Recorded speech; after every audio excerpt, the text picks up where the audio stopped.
고린도전서 1장 10절부터 18절까지 말씀. 신약성경 264페이지입니다. 고린도전서 1장 10절부터 18절까지 말씀을 제가 봉독합니다. 형제들아, 내가 우리 주 예수 그리스도의 이름으로 너희를 권하노니 모두가 같은 말을 하고 너희 가운데 분쟁이 없이 같은 마음과 같은 뜻으로 온전히 합하라. 내 형제들아, 글로의 집 편으로 너희에 대한 말이 내게 들리니 곧 너희 가운데 분쟁이 있다는 것이라. 내가 이것을 말하거니와 너희가 각각 이르되 나는 바울에게, 나는 아볼로에게, 나는 게바에게, 나는 그리스도에게 속한 자라 한다는 것이니 그리스도께서 어찌 나뉘었느냐? 바울이 너희를 위하여 십자가에 못 박혔으며 바울의 이름으로 너희가 세례를 받았느냐? 나는 그리스도보와 가이오 외에는 너희 중에 아무에게도 내가 세례를 베풀지 아니한 것을 감사하노니 이는 아무도 나의 이름으로 세례를 받았다 말하지 못하게 하려 함이라. 내가 또한 스데바나 집사람에게 세례를 베풀었고 그 외에는 다른 누구에게 세례를 베풀었는지 알지 못하노라.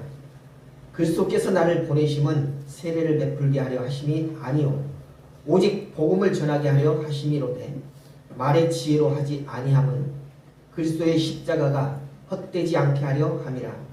십자가의 도가 멸망하는 자들에게는 미련한 것이요 구원을 받는 우리에게는 하나님의 능력이라. 저 뒤에도 웬만하면 들어가 앉으십시오.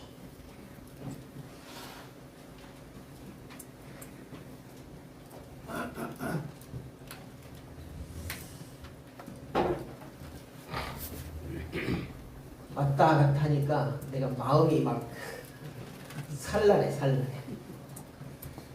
웬만하면은 그냥 자리에 앉으셔서 나중에 예배 끝나면은 좀 조정을 해주시고 이 말씀에 집중해 주시기를 부탁드립니다.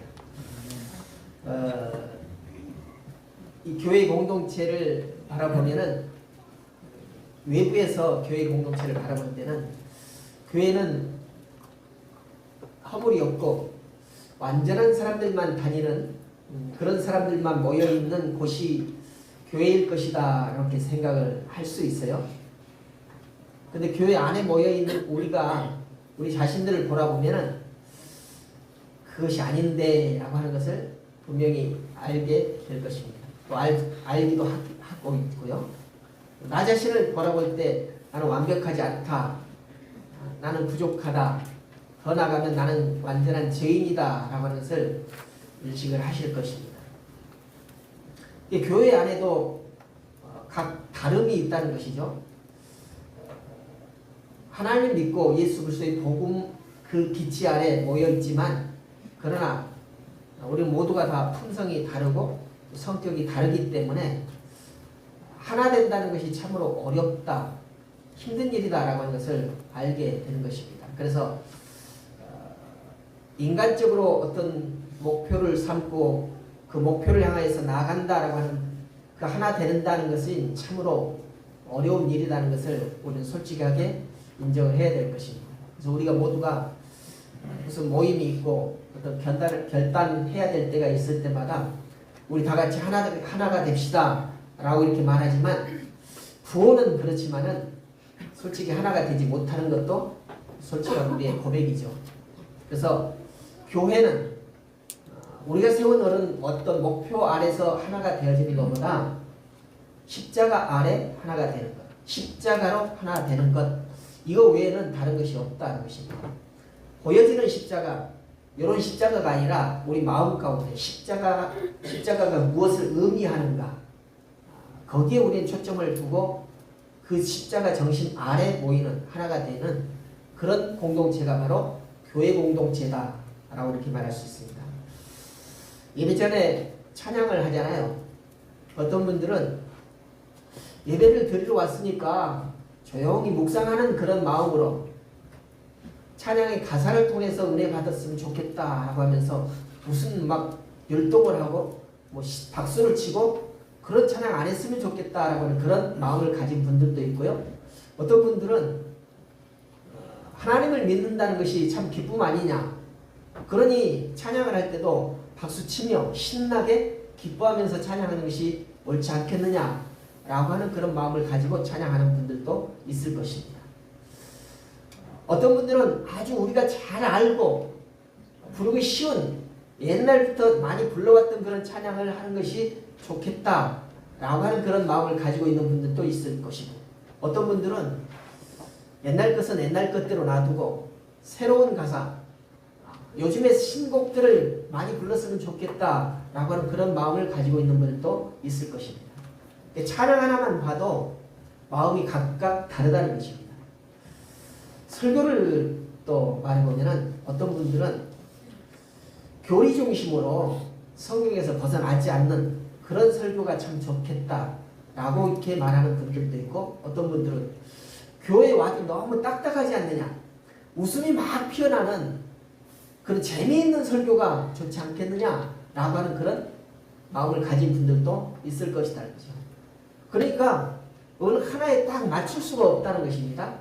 교회도 각각 다름이 있다는 것을 우리는 솔직하게 인정을 해야 된다는 것입니다. 오늘 본문에 나오는 고린도 교회, 이 고린도 교회도 참 가진 것이 많았어요. 부유했습니다. 그 상업도시이기 때문에 많은 이런 거래가 되어졌고, 또 바닷가 근처에 있었기 때문에 많은 이 상선들이 드나드는 그런 곳이었습니다. 그렇기 때문에 돈이 많이 흘러다니는 그런 곳이었고, 특별히 그 인근에 아테네라고 하는 그런 신을 섬기는 유명한 도시가 근처에 있었기 때문에 그 영향이 고린도 지역에도 영향을 미쳐서 신도 여러 신들을 섬기는 그런 도시였습니다. 그러니까 얼마나 다양한 그런 일들이 있었겠습니까? 예수 복음으로 공동체가 형성이 된 고린도 교회 안에도 그런 다름이 많이 있었다는 것이죠. 각자 사는 형편이 달랐고, 또 각자에게 내리지는 받은 은사가 다 달랐다는 것입니다. 근데 사도 바울이 그 고린도 교회를 세우고 거기에서 사역을 하다가 또 다른 곳으로 옮겨갔는데, 그 고린도 교회에서 들려오는 소식을 들으니까 이 다름 때문에 많은 분란이 있다라고 하는 그런 소식을 들었어요. 그래서 이 분열이 있다는 그 소식을 듣고 그 분열에 대한 다스림이 있어야 되겠다라고 하는 그런 뜻에서 오늘 고린도 교회를 향해서 편지를 쓰는 내용이 바로 오늘 고린도 전후서입니다. 이 분열에 대한, 분쟁에 대한 그런 내용이라는 것이죠. 오늘 우리 교회는 분쟁이 있습니까? 없습니까? 모른 척 하시는 것 같은데. 분쟁이 있어요? 없어요? 없어요. 없어요? 참으로요? 네, 좋은 일입니다. 근데 속속들이 들여다보면은 겉으로는 보여지지 않는데 마음 가운데 저 사람과는 도무지 말도 섞기 싫다라고 그런 마음을 가지고 있는 분들이 있을 수도 있을 것 같아요. 어떤 분들하고는 좀 같은 구역인데도 불구하고 구역 예배도 좀 같이 드리지 않았으면 좋겠다라고 하는 그런 마음을 가진 분들이 혹이 있을 수 있다는 것입니다. 교회 안에 다양한 목소리가 있고 다양한 생각이 있기 때문에 그렇다는 것이죠. 그래서 그런 여러 가지 분쟁 또는 다름 이런 것들이 들어가 있고 서로 다른 소리 때문에 시끄러운 그런 교회들을, 이런 교회들은 잘못된 교회다 라고 이렇게 딱 판단을 하는 그런 사람들이 있어요. 그런데 성경에 보니까 그 다름 때문에 그 교회가 잘못된 교회다, 나쁜 교회다라고 할 수 없다는 것입니다. 그런 판단을 해서는 안 된다는 것이죠. 우리는 그 다름에 대해서 인정을 해야 된다라고 성경은 말씀하고 있습니다. 각자에게 하나님께서 주시는 달란트, 사역이 다 다르기 때문에 다름이 있다는 것을 인정해야 된다 이렇게 말씀하고 있어요. 그래서 건강한 공동체는 오히려 다양성이 풍부하고 그 다양성을 가지고 어떻게 불협 화음이 일어나지 않게끔 해가느냐, 그런 다양성을 가지고서도 잘 굴러갈 수 있도록 해가느냐, 이것이 우리에게는 참 중요한 일이다 하는 것입니다. 전혀 다름없이 하나 똑같이 단일화되어야 된다는 이것을 성경은 말하지 않는다는 것입니다. 다양성이 있지만은 그런 다양성 속에서도 잘 운영이 되어지고 또 이 안에서 다툼이 크게 일어나지 않는 것, 이것을 건강한 교회다 라고 이렇게 말하고 있다는 것입니다. 요즘에 대통령이 각 지역마다 또 각 기관마다 두루두루 다니면서 토론을 많이 하잖아요. 토론. 옛날 대통령들 보면은 그런 토론이 없어가지고 일방적으로 위에서 지시하면은 그 지시에 따르는 그런 형태로 정부가 운영이 되었다면, 요즘 정부는 한 사람의 뜻과 한 사람의 말로 인하여서 운영이 되어지는 것이 아니라 아래에서 어떤 의견이 있으면 그것을 내어놓고 그것에 대해서 우리가 향하면 좋을 것인가 안 좋을 것인가를 토론해가지고 지위가 높은 사람의 생각만 가지고 그 일을 행하는 것이 아니라 지위가 낮더라도 건전하고 좋은 안건이 있다면 그것을 가지고 토론해서 좋은 토론의 결론을 가지고 일하는 그런 정부를 만들겠다라고 하는 것을 우리는 엿볼 수 있습니다. 그렇습니다. 교회 안에도 다양한 의견이, 다양한 생각들이 있을 수 있다는 것입니다. 그래서 그런 것들을 토론의 형태로 이렇게 형성이 되어지고 그것을 가지고 좋은 안건으로 좋은 결론을 가지고 일을 성취해보자 라고 하는 이런 방향으로 나가는 그런 교회, 그런 교회가 건강한 교회다 라고 이렇게 볼 수 있다는 것입니다. 그러니까 문제는 다름이 분열이 될 때 큰 문제가 발생이 될 수 있다는 것입니다. 오늘 말씀을 보니까 이렇게 말해요. 나는 바울에게, 나는 아볼로에게, 또 어떤 사람은 나는 게바에게, 나는 그리스도에게 속했다 라고 이렇게 말하는 사람들이 있다는 것입니다.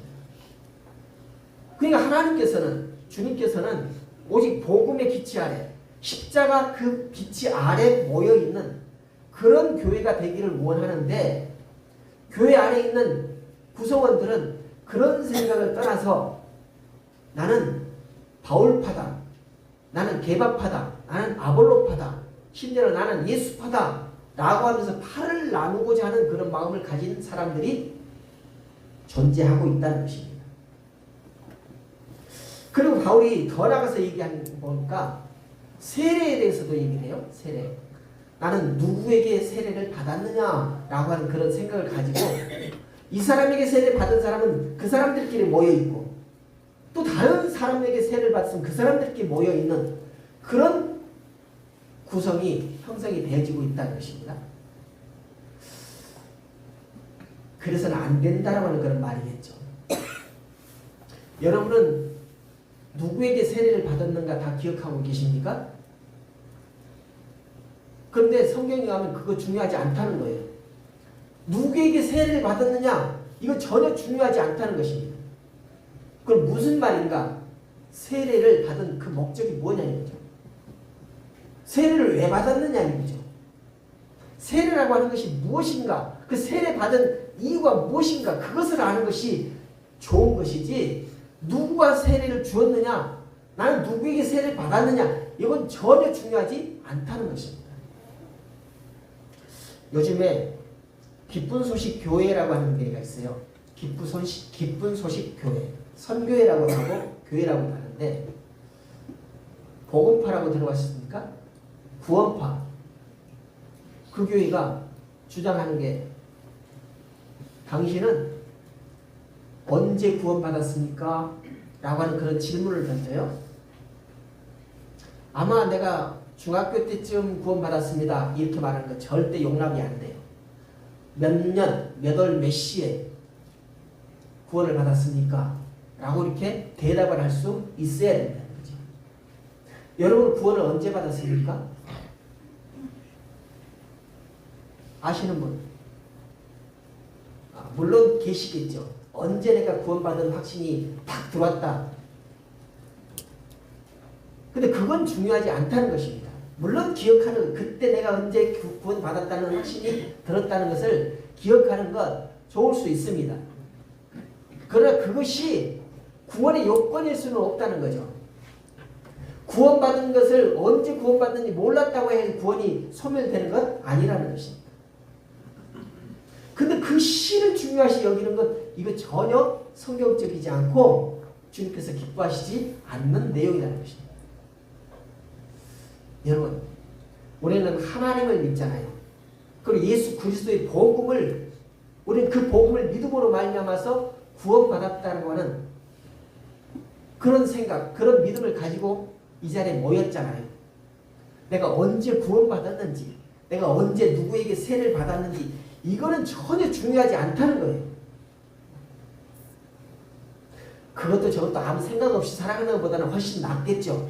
그러나 그것이 우리의 구원 문제와는 전혀 상관이 없다는 것을 우리는 분명히 기억해야 한다는 것입니다. 자, 그래서 오늘 고린도 교회의 형태를 보면 그 교회는 전혀 부족함이 없는 그런 교회였습니다. 은사도 많았고 또 그 교회에 예루살렘으로서 오는 그런 지도자들도 많았고 그 교회 스스로 세워진 지도자들도 많았고 또 그 교회가 지역에 끼치는 영향력도 상당히 컸어요. 또 다른 교회들에 끼치는 영향력도 많았습니다. 그러나 그 넘침이 많음으로 인하여서 분쟁이 시작이 되었다는 것이죠. 누가 어떤 일을 행하느냐, 내가 세운 그 사람들이 일을 잡고 가느냐 안 가느냐. 우리 교회 안에서도 무슨 중책을 맡는데 그 일을 맡는 사람이 어디 출신이냐라고 하는 것을 중요하게 여기는 그런 분쟁이 생기게 되었다는 것입니다. 그런 일들이 생겨났다는 것이 바로 사도 바울에게 전해지게 되었다는 것이죠. 이것을 사도 바울은 아주 중요한 문제로 생각했습니다. 그렇게 분쟁이 생기다 보니까 넘치는 자원이 많았고 또 많은 재원도 많았고 지도자들도 많았지만 그런 가운데 교회에서는 더욱더 시끄러워지고 흔들리는 그런 교회가 되어버리고 말았다는 것입니다. 오늘 그래서 사도 바울이 그 고린도 교회의 성도들에게 첫 번째로 하는 질문이 있어요. 질문을 보니까 13절에 그리스도께서 어찌 나뉘었느냐 이렇게 묻습니다. 교회가 개바파로, 바울파로, 또 아볼로파로, 그리스도파로 이렇게 나뉜다는 거죠. 근데 예수님께서 그것을 나뉘었느냐라고 이렇게 질문하고 있어요. 여러분, 교회를 예수님께서 파를 나누셨습니까? 전혀 나누지 않았습니다. 그런데 오늘 이 고린도 교회는 그렇게 파가 나뉘어지는 그런 모습이 보여지게 됐다는 것입니다.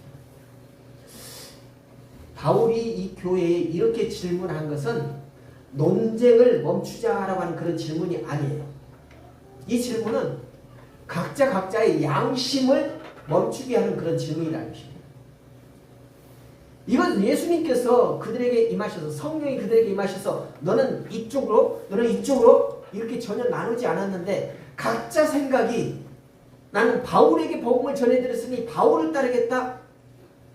나는 베드로를 통해서 복음을 들었으니 베드로를 따르겠다. 라고 하는 이런 마음을 각자에게 마음이 그렇게 정해졌다는 거죠. 그래서 오늘 바울이 그리스도께서 너희를 나뉘었느냐라고 하는 그런 질문은 이 분쟁을 멈추겠다는 것이 아니라 각자의 양심의 소리를 멈추겠다는 그런 질문이라는 것입니다. 여러분, 바울은 그 속에서 심각한 고백을 우리는 들을 수 있는데 나는 그리스도로 만족하지 못한다라고 하는 그런 마음을 읽었다는 것입니다. 이들이 그렇게 바울파요, 게바파요, 아볼로파요, 그리스도파로 나뉘어진 것은 예수 그리스도 하나로는 만족하지 못하겠다라는 그런 마음이 각자 마음속에 있었기 때문에 자기가 생각하는 그런 사람들로 줄을 서고 있다는 것을 바울은 알았다는 것입니다. 그래서 예수께서 언제 고린도 교회를 이렇게 나뉘었느냐라고 이렇게 질문하고 있는 이 질문은 너희 마음 가운데 예수 한 분으로 만족하지 못하고 있구나 라고 하는 그런 말을 지적하고 있다는 것입니다. 교회 안의 분열은 대부분 사람을 더 사랑해서 생기는 일이 바로 분열을 만들어내는 것이라는 것입니다. 내가 개밥하다라고 하는 것은 베드로를 마음으로부터 좋아하는 그런 생각이 있기 때문에 바울파라고 하는 사람들은 다른 지도자는 전혀 생각이 안 들고 오직 바울을 내가 좋아한다라고 하는 그런 마음이 있기 때문에 바울파로 이렇게 나뉘어지게 된다는 것입니다. 여러분, 교회 안에는 사람의 이름이 앞서서는 절대로 안 된다는 거예요. 누가 나에게 이 복음의 영향력을 줬는가 참 중요한 일이죠. 그러나 내가 복음을 받고 예수 그리스도를 나의 주라고 고백한 이후에는 나에게 복음을 전해준 그 사람에 대해서는 앞세우지 않아야 된다는 것입니다. 내가 언제 그리스도의 복음을 받아들였는가, 누구로부터 받아들였는가, 이것을 기억하는 것 물론 중요한 일이겠죠. 그러나 예수 그리스도보다 그 사람의 이름이 더 앞서서는 안 된다는 것입니다. 여러분이 복음을 받아들이고 그 복음 때문에 내가 하나님의 자녀가 되었다는 그런 믿음을 간직한다면 여러분이 내가 누구로부터 복음을 받아서 이렇게 신자가 되었다 라고 하는 그런 고백이 입술로 대내어져서는 안 된다는 것입니다. 여러분이 하나님의 자녀가 되었다는 그런 믿음을 가지고 있다면 나는 복음 때문에 예수 그리스도 때문에 내가 하나님의 자녀가 되었다라고 이렇게 말해야지 누구로부터 복음을 받아들여서 내가 그리스도인 되었다라고 하는 그런 말이 자연스럽게 나오는 것 이것 별로 기뻐하지 않을 일이라는 것입니다. 여러분은 복음을 누구에게로부터 받아들였느냐 이거 별로 중요하지 않다는 거예요. 그 복음을 받아들이고 그로부터 예수 그리스도를 나의 주라고 고백할 수 있느냐 이것이 무엇보다 중요하다는 것입니다. 그것이 중요하지 누구로부터 흘러왔느냐 이거 꼭 죽을 때까지 기억해야 할 그런 일은 아니다는 거예요.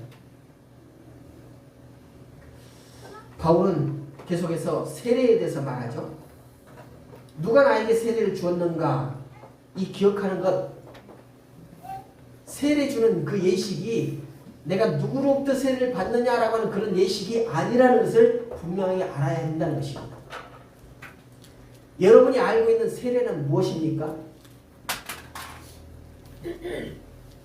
세례는 나는 예수 그리스도를 믿는 성도가 되었다는 그런 자격증입니까? 세례를 받으면 세례 증서를 받잖아요. 그럼 그것이 자격증일까요? 그 세례 증서 보관하고 코팅해가지고 죽을 때까지 가지고 있으면 그것 때문에 내가 하늘나라에 갈 수 있는 자격이 되나요? 아니잖아요. 세례를 받았을 때 받는 그 증서는 없어도 무방해요. 없애버려도 무방하다는 것입니다.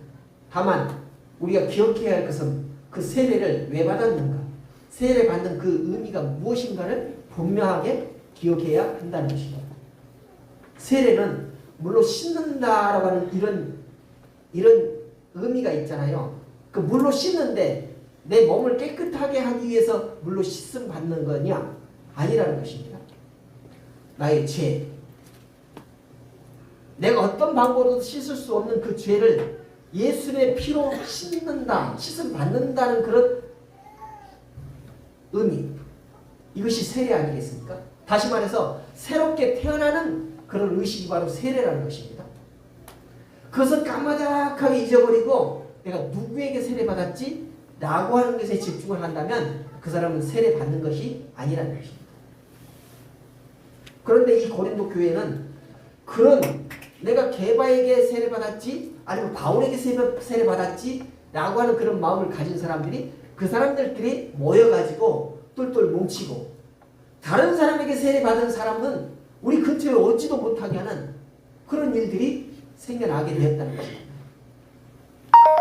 혹이 우리 교회도 그런 일이 있을 수 있어요. 그러나 그런 교회는 건강하지 못한 교회다라고 하는 것입니다. 그래서 세례는 교회 출입증이 아니라 나는 예수 그리스도께 속한 자다라고 하는 그런 의미로 세례를 받는 것이죠. 다시 말해서 나의 정체성이 바뀌는 그 사건이 바로 세례 사건이라는 것을 우리 분명히 알아야 된다는 것입니다.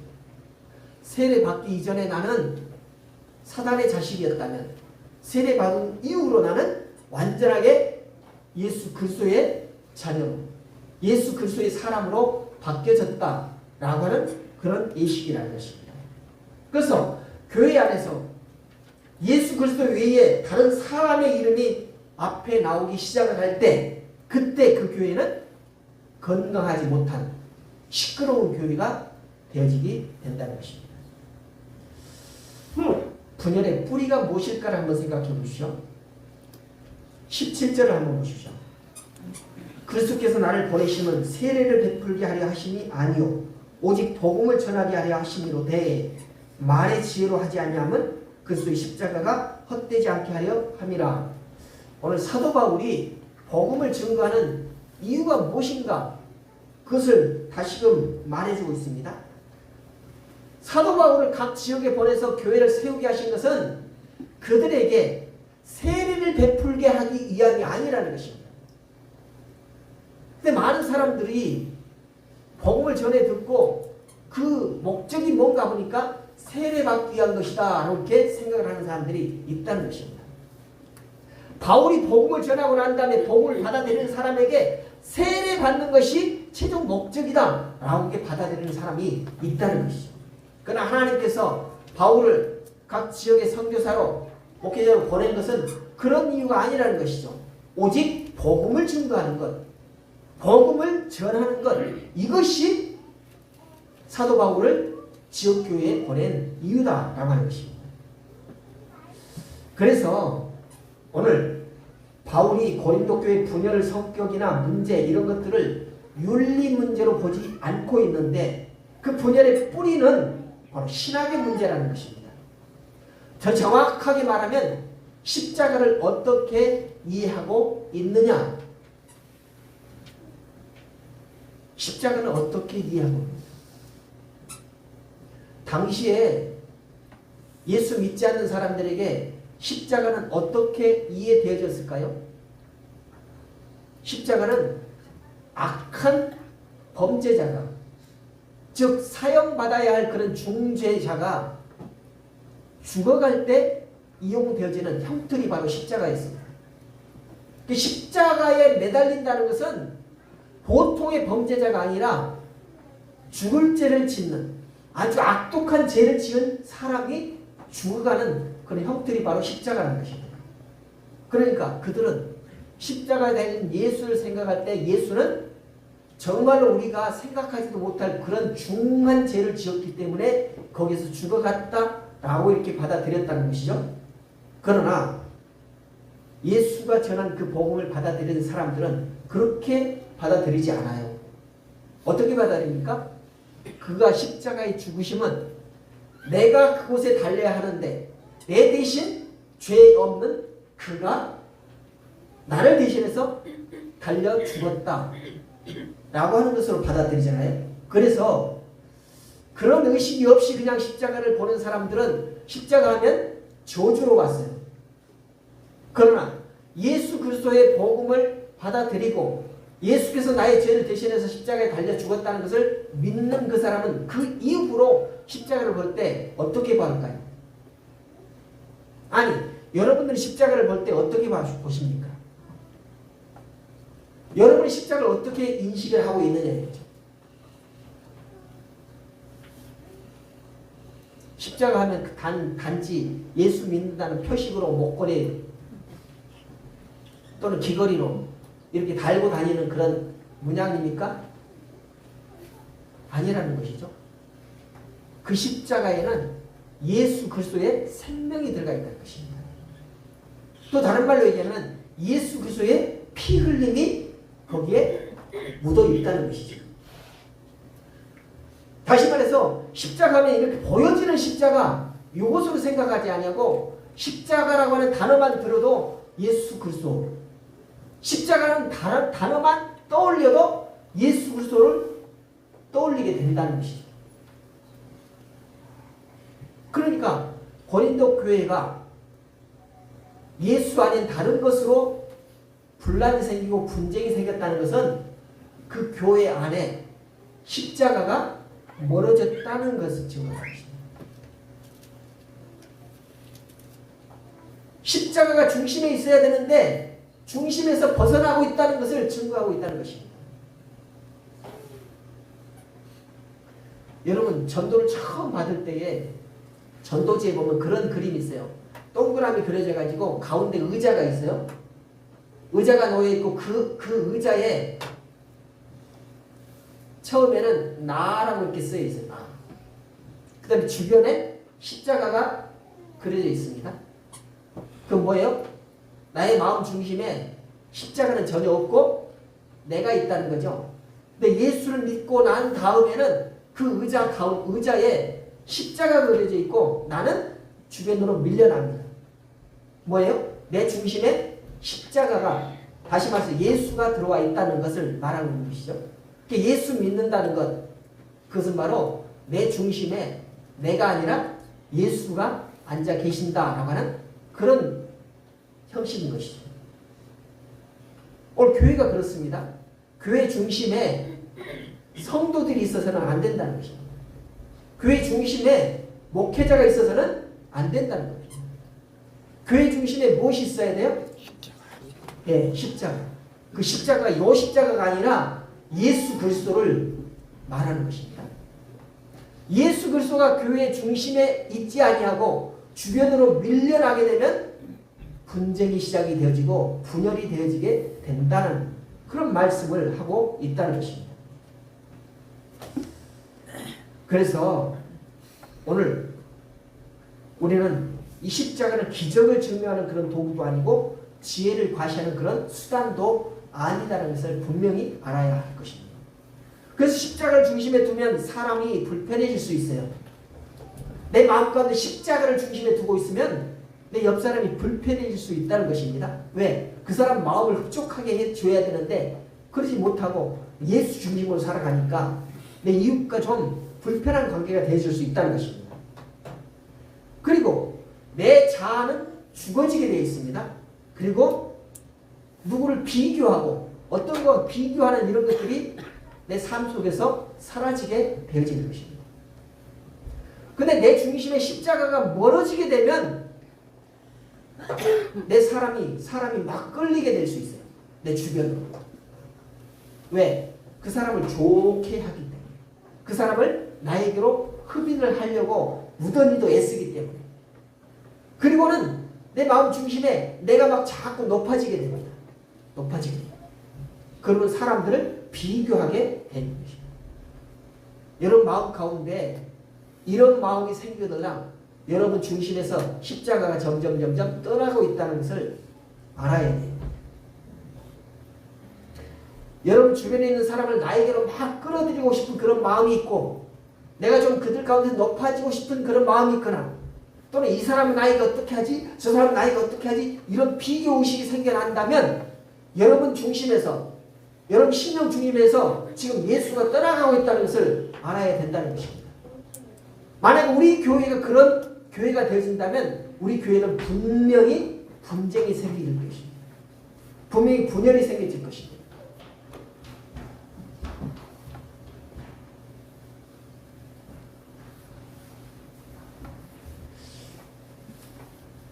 여기 좀 보십시오. 지금 아주 중요한 얘기를 하고 있어요. 십자가가 밀려난 그런 교회는 다른 뭔가가 다시 그 자리를 차지하기 위해서 오게 될 것입니다. 여러분, 우리 교회 중심이 십자가가 떠나가고 십자가가 주변으로 밀려나게 되면 분명히 다른 뭔가가 그 중심으로 오게 될 것이라는 것입니다. 우리가 분명히 인식하고 알아야 돼요. 자, 십자가는 우리를 하나가 되게 하는 그런 이유인 것입니다. 오늘 말씀 보니까 18절에 십자가의 도는 하나님의 능력이다 이렇게 말씀합니다. 십자가의 도.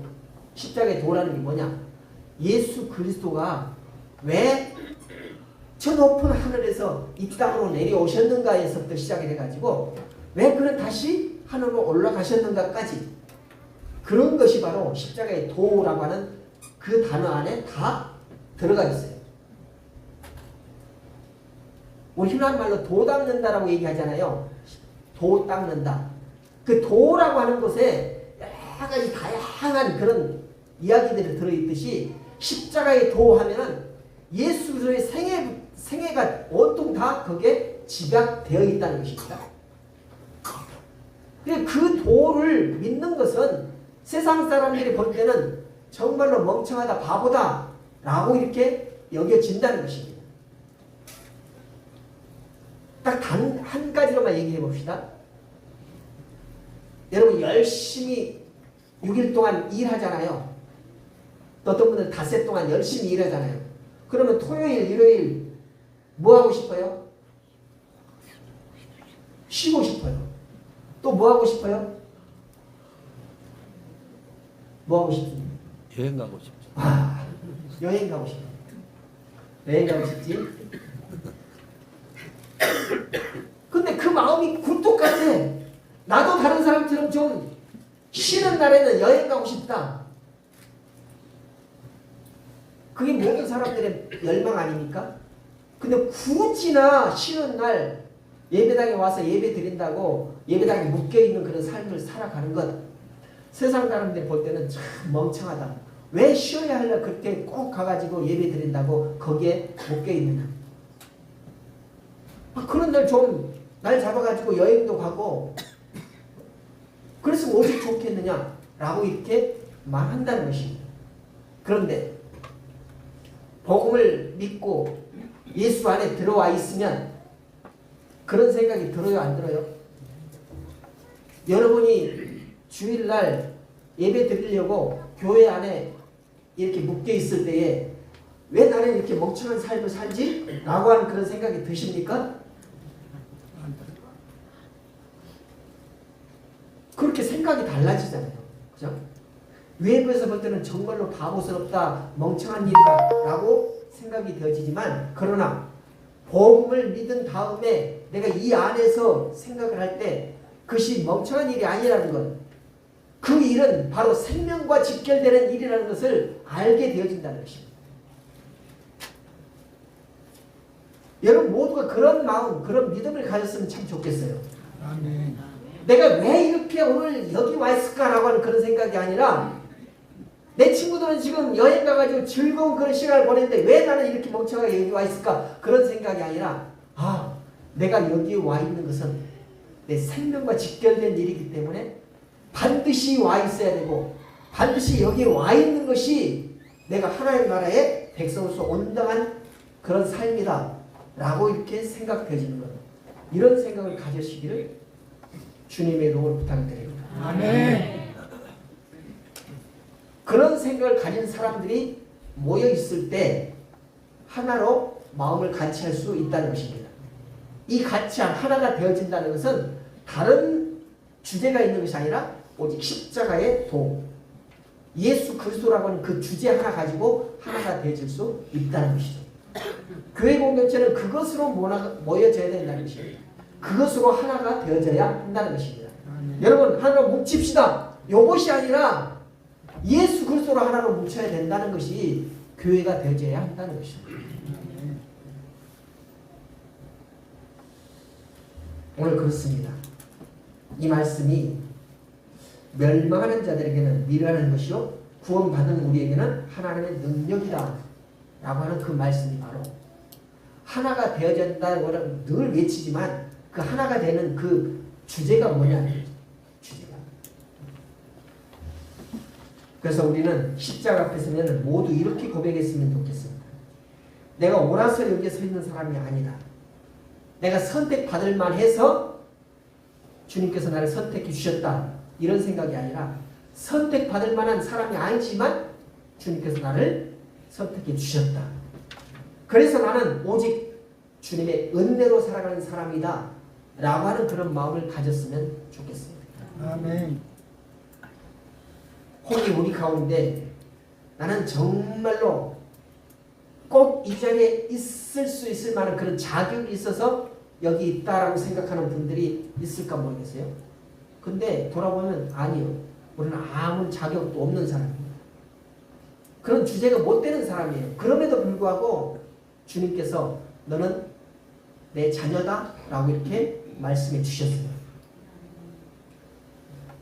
그런 부족한 사람이지만, 그런 부족한 존재들이지만, 그런 고백이 나는 내가 옳은 삶을 살아서, 옳은 사람이라서, 바른 삶을 살았기 때문에 여기 있다는 그런 인식이 아니라 부족함에도, 죄인임에도 불구하고 주님께서 나를 이 자리에 있게 하셨다라고 하는 그런 믿음을 가질 때에 이 교회는 하나가 될 수 있고, 이 교회는 주로 말미암아 모일 수 있다. 그리고 건강한 교회가 될 수 있다는 것입니다. 그래서 우리는 십자가는 우리를 같은 높이로 끌어올리는 것이 아니라 모두 다 낮은 자리로 맞춰주는 것이 바로 십자가라는 것을 우리는 알아야 할 것입니다. 십자가를 믿는다는 것은 높아지는 것이 아니라 오히려 낮은 곳으로 평준화되는 그런 작업을 하는 것이 바로 십자가의 능력이라는 것입니다. 우리가 스스로 높아지려고 할 때 그 십자가의 능력은 발휘되지 않습니다. 그 십자가의 능력을 믿을 때 우리는 오히려 낮아지는 대로 자꾸만 낮아져야 한다는 것이죠. 그런 우리를 하나님께서는 쓰신다는 것입니다. 그러므로 오늘 각자 우리는 십자가 앞에 서야 할 것입니다.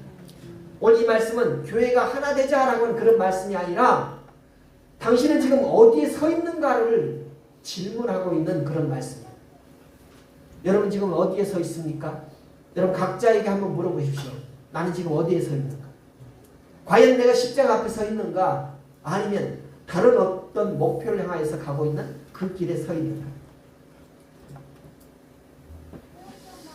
십자가 앞에 선 사람은 다른 사람을 향하여서 정죄할 수가 없습니다. 십자가 앞에 선 사람은 교회를 자기 기준으로 재단할 수 없다는 것입니다. 그래서 바울은 오늘 우리에게 각자에게 질문을 하는데 그리스도께서 어찌 다니었느냐라고 이렇게 질문하는데 너의 위치가 어디에 있느냐? 네가 지금 십자가 앞에 서 있느냐 아니면 다른 곳에 서 있느냐라고 하는 것을 묻고 있습니다. 그래서 우리는 다시금 사람이 아닌 십자가로 돌아가야 할 것입니다. 비교가 아니라 은혜로 돌아가야 할 것입니다. 주장이 아니라 복음으로 돌아가야 할 것입니다. 여러분 다시 십자가 앞으로 모이시기 바랍니다. 아멘.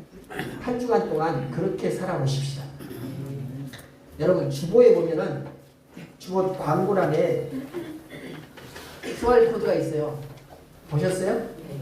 왜 실어놨을까요? QR코드를 한번 찍어보신 분 계세요? 네. 뭐가 나와요? 교회. 밴드. 교회가 나온다 그러면 안 되지. 밴드. 네? 교회 밴드. 한번 찍어보십시오. 그냥 사진을 카메라를 내려가지고 사진이라고 하는 게 있어요. 인물 사진 말고 그냥 사진. 그걸 딱 찍으면은 거기에 밴드 이렇게 글씨가 나옵니다. 거기를 톡 찍으면은 우리 밴드로 연결이 돼가지고 그 내용이 나와요. 뭔 내용이 나오냐? 한 주간 동안 매일마다 이렇게 짧은 기도를 드리면서 살아가도록 그렇게 내가 내용을 올려놨습니다. 오늘 설교의 내용을 짜가지고 오늘 하루는 이런 기도로 또 화요일 날은 이런 기도로 그렇게 기도 생활을 안 해보셨다면 단지 한 5분 내지 7분 정도 짧은 기도를 할 수 있도록 그 내용을 올려드렸으니까 이번 주만은 이 주보를 꼭 지참해 가셔서 매일 아침 눈 뜨면 이 QR코드를 휴대폰 카메라로 찍어서 오늘 기도의 제목을 가지고 기도하면서 하루를 시작했으면 좋겠습니다. 아멘. 그런 한 주간을 살아보시고 다음 주 내가 이렇게 살아봤더니 나의 삶이 어떻게 변해졌더라 하는 그런 마음을 가지고 그것이 한 주간으로 끝나지 아니하고 계속적으로 되어졌으면 좋겠습니다. 아멘. 아멘 하셨어요? 그러면 여러분들이 오셔가지고 다음 주에 오셔가지고 목사님 다음 주 기도 제목도 올려주십시오 라고 하는 그런 제안이 있었으면 제가 거절을 하지 아니하고 계속적으로 올리